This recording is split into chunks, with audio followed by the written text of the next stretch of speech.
La Bible contient-elle 66 ou 73 livres?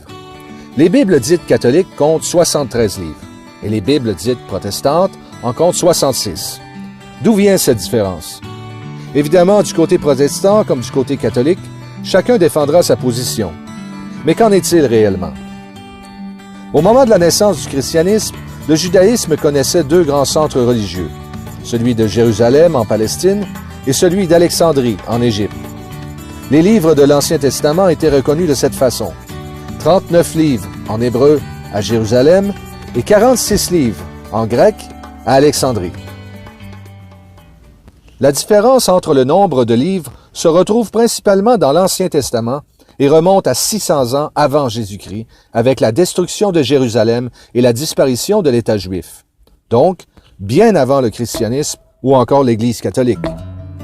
En raison des persécutions contre les chrétiens, le christianisme se répandit surtout en dehors de la Palestine, dans le monde grec et romain. Lorsque des textes de l'Ancien Testament étaient cités dans le Nouveau, c'est le cas plus de 300 fois, ces citations se faisaient naturellement en grec, selon le canon d'Alexandrie. Il est donc logique que les premiers chrétiens adoptent le canon d'Alexandrie, car les destinataires de la parole de Dieu qu'ils devaient annoncer parlaient tous grec. Ainsi, le christianisme a accepté dès le début la version grecque de l'Ancien Testament avec ses 46 livres. Le canon de la Bible entière a été essentiellement réglé au tournant du 4e siècle. À cette époque, il y eut pas moins de 5 cas où le canon a été officiellement identifié. Le synode de Rome, le concile d'Hippone, le concile de Carthage et également dans une lettre du pape à l'évêque de Toulouse. Dans tous les cas, le canon était identique à ce que contiennent aujourd'hui les Bibles catholiques.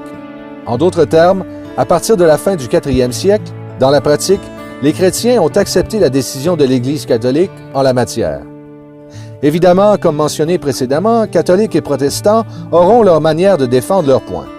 Certaines églises protestantes diront que les catholiques ont ajouté les 7 livres lors du Concile de Trente en 1546. Par contre, poursuivons la recherche.